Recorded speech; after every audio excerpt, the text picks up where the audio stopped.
अस्सलाम वालेकुम, मैं हूं आपका टीचर वकास बशीर। आज की क्लास में हम पढ़ेंगे टाइप्स ऑफ साल्ट्स, यानी साल्ट्स कितनी किस्म के होते हैं। तो आइए स्टार्ट करते हैं। पहली जो टाइप हमारे पास मौजूद है वो है नॉर्मल या न्यूट्रल साल्ट्स।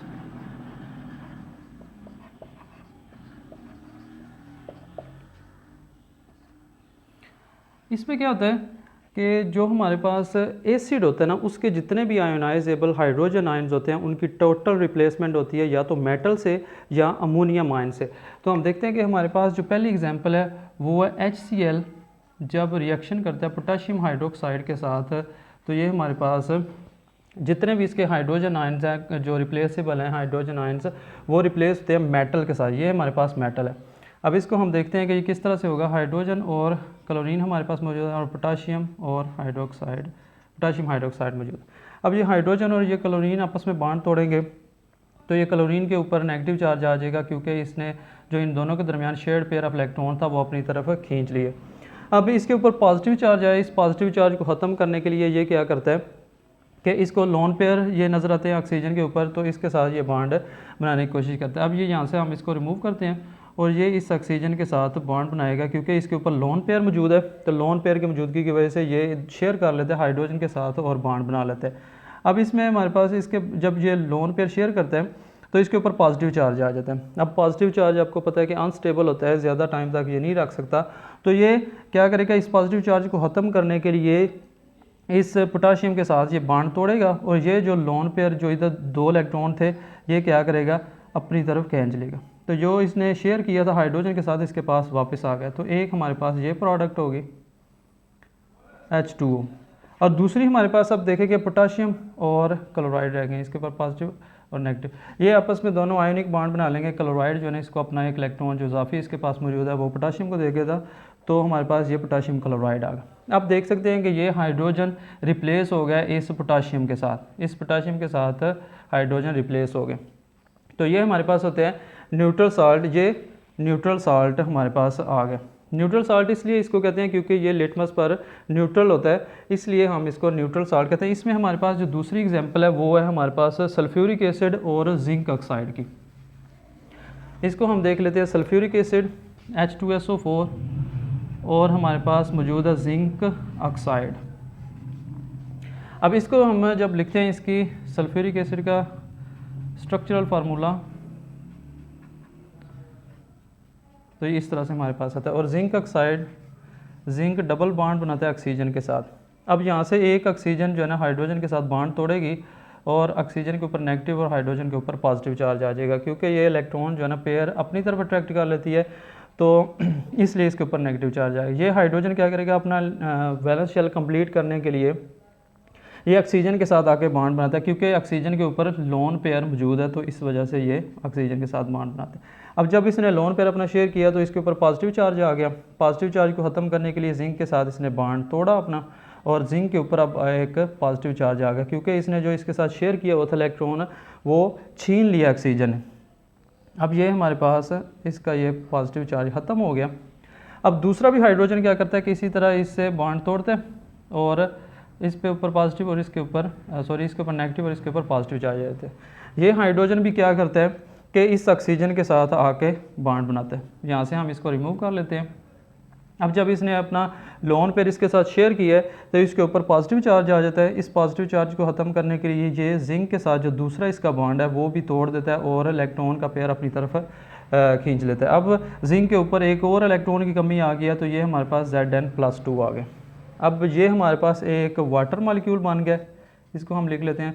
और बाकी हमारे पास जिंक जो है ना, जिंक आके यहाँ पे आता है और अपने दो जो इसके इलेक्ट्रॉन की कमियाँ, एक इलेक्ट्रॉन इस ऑक्सीजन से लेता है, इसके ऊपर अब एक इलेक्ट्रॉन की कमी रहेगी, और दूसरा इस ऑक्सीजन से आके लेता है, उसके ऊपर दूसरी इलेक्ट्रॉन की कमी भी पूरी होगी।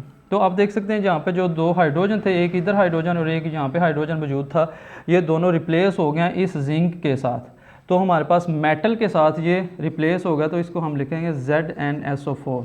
ये पहले क्या था, ये था H2 था, अब ये क्या बन गया, जिंक सल्फेट हमारे पास। यानी जो आयोनाइजेबल हमारे पास हाइड्रोजन आयन थे दोनों, वो रिप्लेस हो गए हमारे पास किससे, मेटल के साथ। इससे आगे हम इसका देख लेते हैं कि साल्ट कौन सा होगा जो रिप्लेस होगा मेटल के साथ जिसमें एसिड।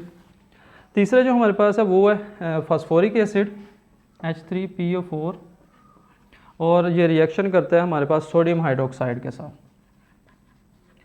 इसको हम देख लेते हैं। अब देखें कि जो फास्फोरिक एसिड है इसमें जो इस तरह से बना होता है बॉन्ड, फास्फोरस जो है ना वो 5 बॉन्ड बनाता है।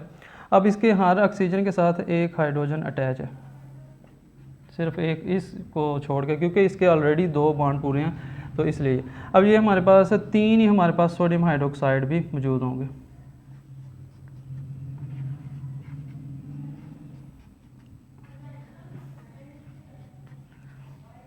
अब क्या होगा कि एक हाइड्रोजन यहाँ से रिमूव होगा, इसके ऊपर पॉजिटिव, इसके ऊपर नेगेटिव, ये हाइड्रोजन आ गया यहाँ पे पॉजिटिव चार्ज आया। पॉजिटिव चार्ज को ख़त्म करने के लिए इसने सोडियम के साथ बॉन्ड तोड़ा, तो ये हमारे पास एक वाटर मॉलिक्यूल आ गया। इसी तरह इसके ऊपर पॉजिटिव चार्ज आ गया। अच्छा, इसी तरह ये हाइड्रोजन भी बॉन्ड तोड़ता है यहाँ से, और इसके ऊपर नेगेटिव, ये आ गया इधर, और इसने हमारे पास ये पॉजिटिव चार्ज आया। पॉजिटिव चार्ज को ख़त्म करने के लिए ये सोडियम के साथ ये भी बॉन्ड तोड़ देता है, सोडियम के ऊपर पॉजिटिव, और ये हमारे पास दूसरा वाटर मॉलिक्यूल आ गया। इनको हम वाटर मॉलिक्यूल्स को यहाँ से रिमूव कर देते हैं। अब इसके बाद तीसरा हमारे पास हाइड्रोजन भी इसी तरह, इसके ऊपर नेगेटिव और हाइड्रोजन के ऊपर पॉजिटिव, वो हाइड्रोजन आ जाता है यहाँ पे। ये इधर पॉजिटिव चार्ज आएगा, पॉजिटिव चार्ज को ख़त्म करने के लिए ये बॉन्ड तोड़ेगा, इसके ऊपर पॉजिटिव चार्ज, ये हमारे पास तीसरा वाटर मॉलिक्यूल भी आ गया। अब हमारे पास रह क्या गया है, हाइड्रोजन जो है ना, रिप्लेसेबल जो हाइड्रोजन थे वो तीनों रिमूव हो गए। अब उसकी जगह मेटल जाके अटैच होगी, पहले इसके साथ सोडियम, उसके बाद दूसरी ये वाली इधर आ गई, और तीसरी हमारे पास ये इधर आ गई सोडियम। अब ये हमारे पास आप देख सकते हैं यहाँ पे भी हाइड्रोजन था, यहाँ पे भी हाइड्रोजन था, यहाँ पे भी हाइड्रोजन था। अब ये रिप्लेस हो गया तीनों सोडियम के साथ, जो कि एक मेटल है, तो इसलिए ये भी हमारे पास डेफिनेशन के मुताबिक नॉर्मल या न्यूट्रल साल्ट है। तो ये हमारे पास Na3PO4 यानी सोडियम फॉस्फेट हमारे पास साल्ट बन गया। इसके बाद हम देख लेते हैं कि हमारे पास जो नॉर्मल साल्ट है उनकी कौन सी एग्जांपल है। तो हमारे पास इसके बाद जो एग्जांपल है वो है नाइट्रिक एसिड और अमोनियम हाइड्रोक्साइड की। नाइट्रिक एसिड और अमोनियम हाइड्रोक्साइड की NH4OH। अब हमारे पास इसको देखते हैं कि ये हमारे पास क्या बनेगा। नाइट्रिक एसिड आपको पता है कि नाइट्रोजन के साथ 3 ऑक्सीजन अटैच होते हैं H, ये हमारे पास नाइट्रिक एसिड हो गया। और अमोनियम हमारे पास, ये आप इसको सिंपली इसी तरह लिख लें और इस तरह आप इसको लिख लें। अब ये हमारे पास जो हाइड्रोजन है ये क्या करेगा कि यहाँ से इसका बॉन्ड तो टूटेगा, इसके ऊपर नेगेटिव, इसके ऊपर पॉजिटिव चार्ज आएगा। ये जो है ना अपना वैलेंस शेल कंप्लीट करने के लिए इस ऑक्सीजन के साथ आके बॉन्ड बनाएगा, तो इसके ऊपर हाइड्रोजन आ जाएगा इधर, यहाँ से हम इसको रिमूव कर देते हैं। अब इसके ऊपर पॉजिटिव चार्ज आएगा, पॉजिटिव चार्ज को ख़त्म करने के लिए ये हमारे पास बॉन्ड तोड़ेगा, इसके ऊपर अब पॉजिटिव चार्ज, और ये हमारे पास वाटर मॉलिक्यूल आ गया। ये हमारे पास वाटर मॉलिक्यूल आ गया H2O। इसको हम यहाँ से रिमूव कर लेते हैं, और हमारे पास जो अमोनियम है ये आ जाएगा यहाँ पे, इसके साथ आके जब बॉन्ड बनाएगा तो इसके ऊपर पॉजिटिव वन है और इसके ऊपर नेगेटिव वन है। ये हमारे पास आ गया NH4 यहाँ पे, यहाँ से हम इसको रिमूव कर दें। अब हमने जब डेफिनेशन पढ़ी थी तो हमने पढ़ा था कि जितने भी हाइड्रोजन आयोनाइजेबल हाइड्रोजन होते हैं वो हमारे पास रिप्लेस होते हैं अमोनियम आयन के साथ या हाइड्रोजन आयन के साथ। तो यहाँ पे ये अमोनियम आयन के साथ रिप्लेस हुए, मतलब NH4NO3 ये हमारे पास आ गया। ये हमारे पास जो साल्ट है ये भी क्या है, नॉर्मल या न्यूट्रल साल्ट है। तो इसके बाद हमारे पास जो एग्जांपल है इसके बाद जो हमारे जो टाइप है वो है एसिडिक साल्ट। एसिडिक साल्ट जो हमारे पास होते हैं उनमें जो एसिड होता है उसके जो आयनाइजेबल हाइड्रोजन आयन्स होते हैं वो कम्प्लीटली ट्रांसफ़र नहीं होते, कम्प्लीटली रिप्लेस नहीं होते, वो पार्शली रिप्लेस होते हैं। तो उसको हम देख लेते हैं कि किस तरह से होगा। इसमें हमारे पास जो सबसे पहले एग्जांपल है वो है सल्फ्यूरिक एसिड H2SO4, और हमारे पास पोटाशियम हाइड्रोक्साइड की एग्जांपल है। यहाँ पे ये बेस है हमारे पास, ये एसिड है। अब देखते हैं कि ये किस तरह से पार्शली रिप्लेस होगा। अब सल्फ्यूरिक एसिड जो होता है ना वो इस तरह से हम इसको लिख लेते हैं, इसको ये और ये हमारे पास आ गया।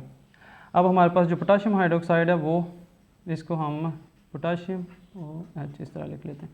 अब ये जो हाइड्रोजन है हमारे पास, ये ऑक्सीजन के साथ ये अपना बॉन्ड तोड़ेगा यहाँ से, इसके ऊपर अब पॉजिटिव और इसके ऊपर नेगेटिव चार्ज आ जाएगा। इस पॉजिटिव चार्ज को ख़त्म करने के लिए आपको पता है कि ये ऑक्सीजन के साथ इधर आके बॉन्ड बनाएगा, क्योंकि इसके ऊपर लोन पेयर मौजूद है, तो ये इसलिए यहाँ पे आके बॉन्ड बना लेगा।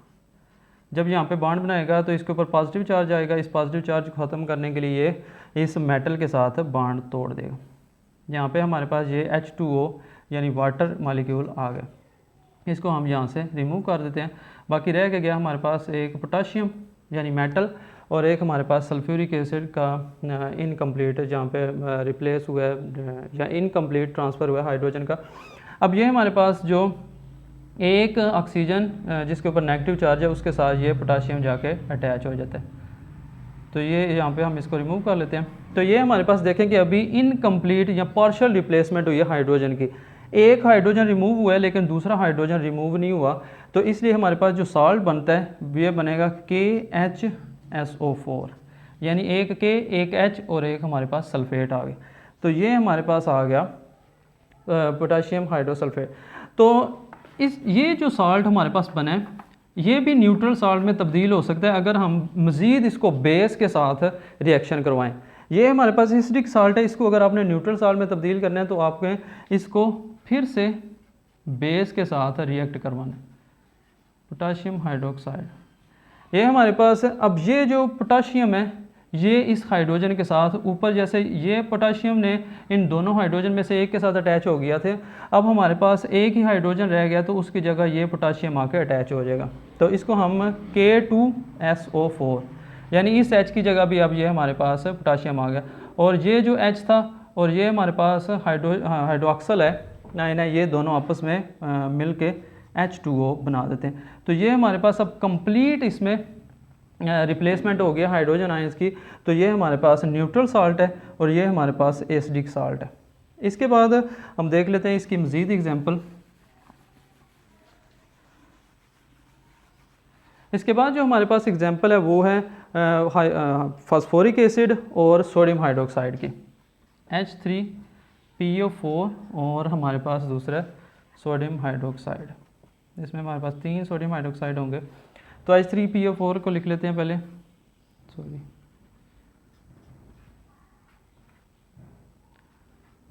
ये फास्फेट और इसके साथ ये 3 हाइड्रोजन आ गए। सॉरी ये 3 नहीं है यहाँ पे। अच्छा, इसमें क्या होता है कि हमारे पास अगर इस सोडियम हाइड्रोक्साइड को लिखा जाए तो NaOH। अब एक हाइड्रोजन यहाँ से रिमूव होता है और इसके ऊपर नेगेटिव और हाइड्रोजन के ऊपर पॉजिटिव चार्ज आ जाता है। ये बॉन्ड टूटने के बाद हाइड्रोजन क्या करता है कि अपना इलेक्ट्रॉन जो है ना या अपना वैलेंस शेल कंप्लीट करने के लिए इस हाइड्रोजन के साथ आकर अटैच होता है, और अब इसके ऊपर पॉजिटिव चार्ज आएगा। पॉजिटिव चार्ज को ख़त्म करने के लिए ये हमारे पास बॉन्ड तोड़ेगा सोडियम के साथ है। तो सोडियम के ऊपर अब पॉजिटिव चार्ज और इसके ऊपर जो पॉजिटिव चार्ज था वो ख़त्म हो गया। ये हमारे पास वाटर मॉलिक्यूल आ गया ये वाला, इसको यहाँ से हम रिमूव कर देते हैं। और अब हमारे पास ये सोडियम और ये ऑक्सीजन आपस में बॉन्ड बना लेंगे इसके साथ शेयर करके। तो ये हमारे पास बन गया एक Na और 2 H2 है, यानी 2 H है, NaH2PO4 ये हमारे पास बन गया। अब देखें कि इसमें पार्शियल रिप्लेसमेंट हुई है। यहाँ पे जो हाइड्रोजन था वो तो रिप्लेस हुआ है, लेकिन ये वाले जो हाइड्रोजन है ये रिप्लेस नहीं हुए। अगर हम इसको मज़ीद बेस के साथ रिएक्ट करवाते हैं तो ये हमारे पास हो रही है एसिटिक साल्ट आ गया। एसिटिक साल्ट को अगर हम मज़ीद बेस के साथ रिएक्ट करवाते हैं इसी बेस के साथ, तो ये चेंज हो सकता है हमारे पास नॉर्मल साल्ट या न्यूट्रल साल्ट के अंदर। अगर हम देखें तो इसको, अगर ये हमारे पास सोडियम NaH2PO4 प्लस NaOH, अब दो सोडियम हाइड्रोक्साइड, क्योंकि हमें 2 सोडियम चाहिए इस 2 हाइड्रोजन को रिप्लेस करने के लिए। तो ये हमारे पास ये Na है। अब ये हमारे पास पहले एक Na है, अब 2 Na और आ जाएंगे तो ये हमारे पास बन गए Na3 और ये हमारे पास आ गया फॉस्फेट। और ये 2 हमारे पास हाइड्रोक्साइड आयन है और 2 ही हमारे पास हाइड्रोजन आयन है, तो ये हमारे पास ये भी 2 वाटर मॉलिक्यूल बन जाएंगे। तो ये हमारे पास आ गया नॉर्मल या न्यूट्रल साल्ट। ये हमारे पास एसिडिक साल्ट है। इसके बाद हम देख लेते हैं हमारे पास जो बेसिक साल्ट है, बेसिक साल्ट में क्या होता है कि जो हमारे पास पॉलीहाइड्रोक्सी बेस होती है उसमें जो हाइड्रोक्सल ग्रुप होते हैं वो पार्शियल रिप्लेस होते हैं। इसमें हमारे पास आ गया तीसरा बेसिक साल्ट्स।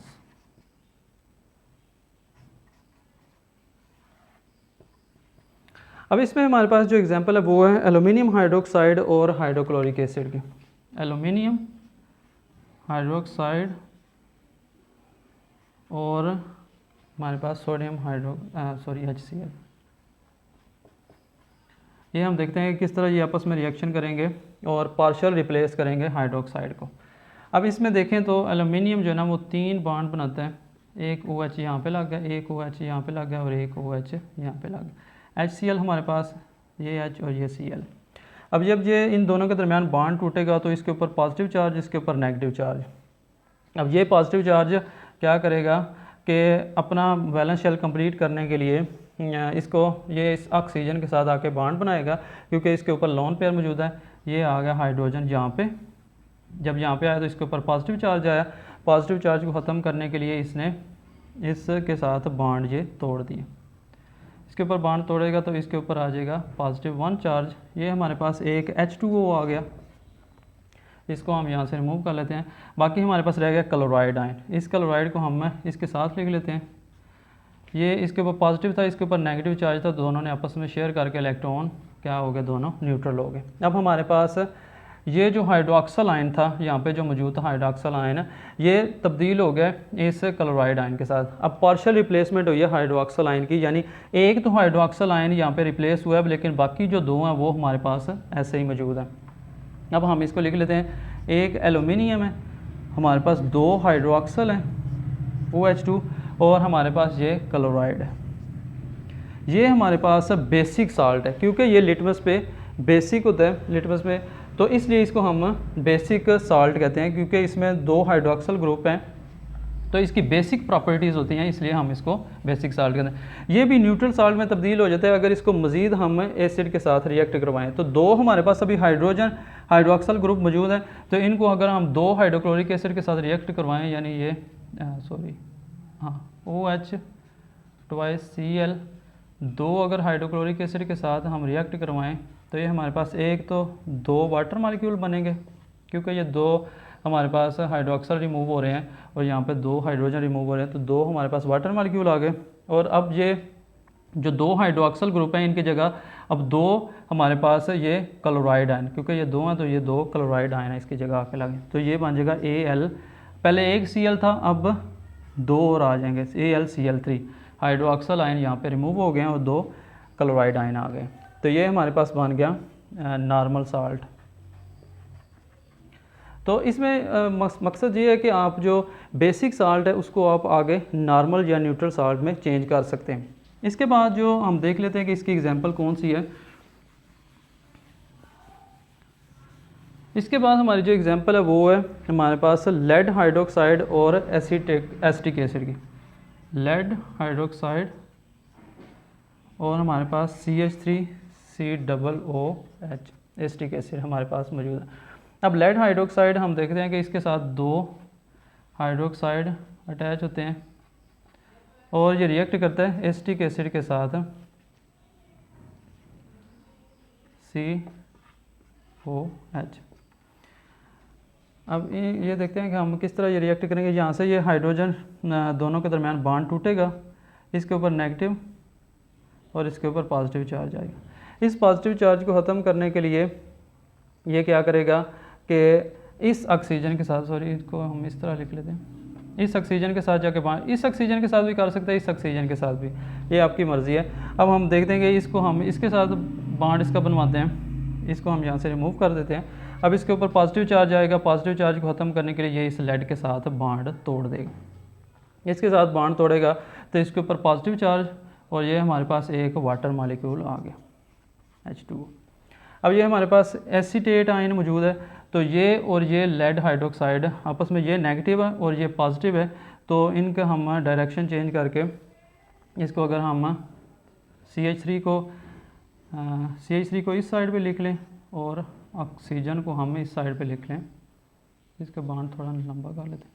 अब ये दोनों आपस में रिएक्ट करके हमारे पास बनाएंगे प्लस PbOH, और ये हमारे पास आ गया CH3COO, CH3COO और लेड हाइड्रोक्साइड एक हमारे पास आ गया।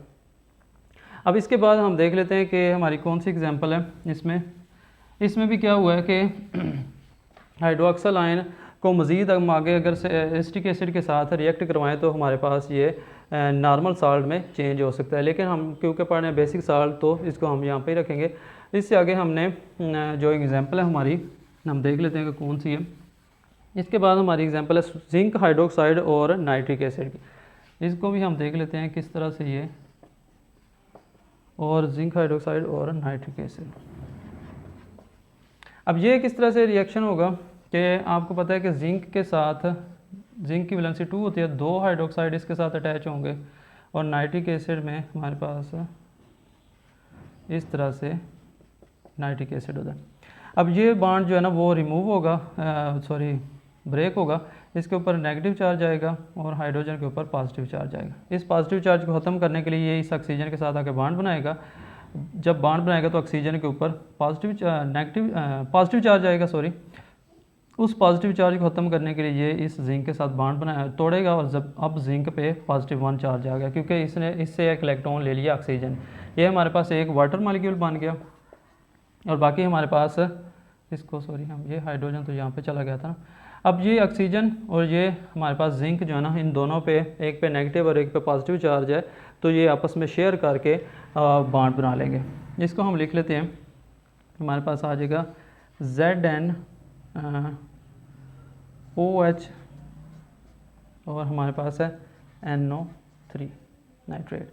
ये हमारे पास आ गया। अगर हम इसको मज़ीद एक नाइट्रिक एसिड के साथ रिएक्शन करवाएं तो हमारे पास ये जो नाइट्रेट है एक और नाइट्रेट आ जाएगा, यानी जिंक डाइनाइट्रेट हमारे पास आ जाएगा। तो ये न्यूट्रल साल्ट में तब्दील हो सकता है आगे। इसके बाद हमारी जो टाइप है साल्ट्स की, वो चौथी टाइप है, वो है हमारे पास डबल साल्ट्स। डबल साल्ट्स को हम देख लेते हैं। चौथी है डबल साल्ट्स।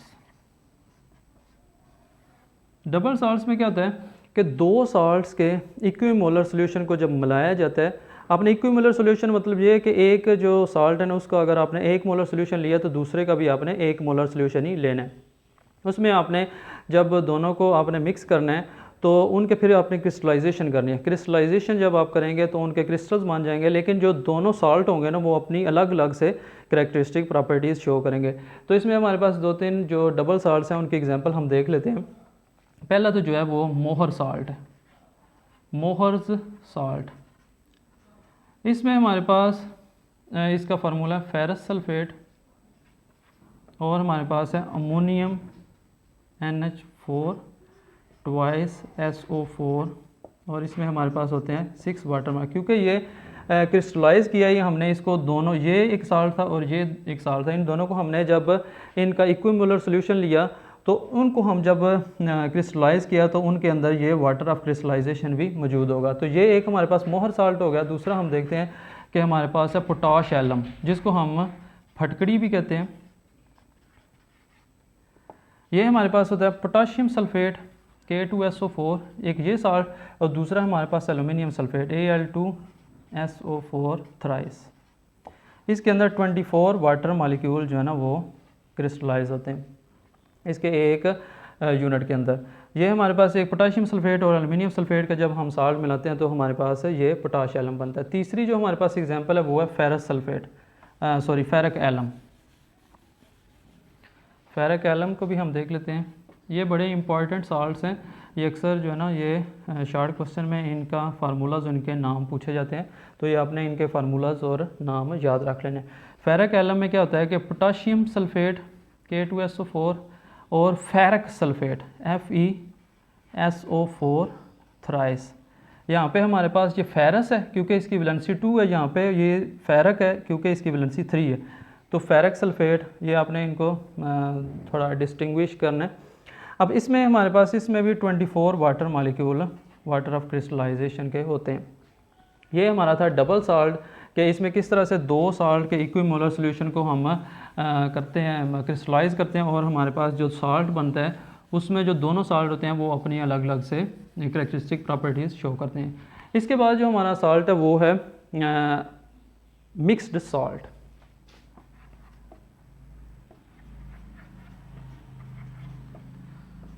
मिक्स्ड साल्ट में क्या होता है कि आपके पास एक से ज़्यादा एसिडिक या बेसिक रेडिकल मौजूद हो सकते हैं। यानी जो हमारे पास जो दो रेडिकल से बना होता है ना साल्ट, एक एसिडिक और एक बेसिक, लेकिन इसमें हाइड्रोजन और हाइड्रोक्सिल आयन को आपने नहीं कंसिडर करना, क्योंकि वो एक से ज़्यादा अगर हों भी तो आपने उसको मिक्स साल्ट नहीं कहना। लेकिन अगर दो अलग अलग हमारे पास मौजूद हैं बेसिक या एसिडिक रेडिकल, तो हम उनको कहेंगे मिक्स्ड साल्ट। जैसा कि हमारे पास ब्लीचिंग पाउडर है, ये आप देखेंगे कैल्शियम जो है इसकी वैलेंसी होती है +2। अब +2 को ख़त्म करने के लिए ये इसको 2 इलेक्ट्रॉन चाहिए। तो आप अगर देखें तो ऑक्सीजन, ये आपने 2-3 चीज़ें देख लेनी है, एक क्लोराइड, एक ऑक्सी क्लोराइड, एक हमारे पास कैल्शियम क्लोराइड। ऑक्सी क्लोराइड के ऊपर आप देखें तो ये ऑक्सीजन ने 2 बॉन्ड बनाने थे, लेकिन इसने अभी तक 1 बॉन्ड बनाया है, तो इसके ऊपर अभी नेगेटिव चार्ज मौजूद है। एक नेगेटिव ये हो गया, एक नेगेटिव इस क्लोरीन ने अभी बॉन्ड बनाया, तो इसके एक नेगेटिव इसके ऊपर ये हमारे पास 2, एक ये हमारे पास रेडिकल है और एक ये हमारे पास रेडिकल है। ये दोनों एसिडिक रेडिकल हैं क्योंकि ये हमारे पास एसिड से आते हैं। तो इसमें 2 रेडिकल्स हैं, एक ये ऑक्सी क्लोराइड जब इसके साथ आएगा OCl, तो ये हमारे पास एक इसकी वैलेंसी जो है ना वो फुलफ़िल होगी। अब ये जो क्लोराइड है इसके साथ जब आएगा तो इसकी दूसरी वैलेंसी भी फुलफ़िल हो जाएगी। तो ये हमारे पास आ गया। इसको हम, ये हमारे पास ब्लीचिंग पाउडर का फार्मूला है, इसमें 2 हमारे पास क्या हैं एसिडिक रेडिकल हैं, तो इसलिए हमारे पास इसको हम मिक्स्ड साल्ट कहेंगे। मिक्स साल्ट की डेफिनेशन ये है कि ऐसे साल्ट जिसमें एक या एक से ज़्यादा जो है ना वो एक से ज़्यादा होंगे बेसिक या एसिडिक रेडिकल। बेसिक रेडिकल भी ज़्यादा हो सकते हैं या एसिडिक रेडिकल भी ज़्यादा हो सकते हैं, लेकिन ब्लीचिंग पाउडर में हमारे पास क्या है एसिडिक रेडिकल ज़्यादा हैं। इसको हम लिखते हैं CaOCl क्लोराइड। ये हमारे पास ब्लीचिंग पाउडर का फार्मूला है। ब्लीचिंग पाउडर जो है वो साल्ट है, और वो कौन सा साल्ट है, मिक्स्ड साल्ट। इसके बाद हमारी आखिरी इसमें आ जाती है जो टाइप है वो है कम्प्लेक्स साल्ट की, उनको भी हम देख लेते हैं। कम्प्लेक्स साल्ट जो होता है हमारे पास उसमें एक सिंपल कैटाइन और एक कम्प्लेक्स एनाइन मौजूद होती है, या कम्प्लेक्स कैटाइन और सिंपल एनाइन मौजूद होती है। तो इसको भी हम देख लेते हैं। ये हमारे पास जो पोटाशियम फेरोसाइनाइड K4FeCN6, ये हमारे पास फेरोसाइनाइड है और ये हमारे पास पोटाशियम है। ये हमारे पास एग्जांपल है कम्प्लेक्स साल्ट की। इसमें हमारे पास जो एक कम्प्लेक्स एनाइन और सिंपल कैटाइन हमारे पास मौजूद है। जब ये आयोनाइज होता है यानी डिसोसिएट होता है वाटर के अंदर, तो ये पोटाशियम 4 पोटाशियम के हमारे पास, क्योंकि ये 4 एटम्स हैं पोटाशियम के, तो 4 ही आयन्स बन जाएंगे पोटाशियम के, और हमारे पास साइनाइड का, फेरोसाइनाइड का एक बन जाएगा आयन FeCN6, इसकी वैलेंसी होती है -4। तो ये हमारे पास आ गया सिंपल कैटाइन और कम्प्लेक्स एनाइन। इस साल्ट की क्या डेफिनेशन होती है कि ऐसा साल्ट जिसमें एक सिंपल कैटाइन और कम्प्लेक्स एनाइन हो, और या ऐसा साल्ट जिसमें एक कम्प्लेक्स हमारे पास कैटाइन हो और सिंपल एनाइन हमारे पास मौजूद हो। तो ये था आज का हमारा टॉपिक। उम्मीद है कि आप लोगों को पसंद आया होगा। अपना ख्याल रखें। अल्लाह हाफिज़।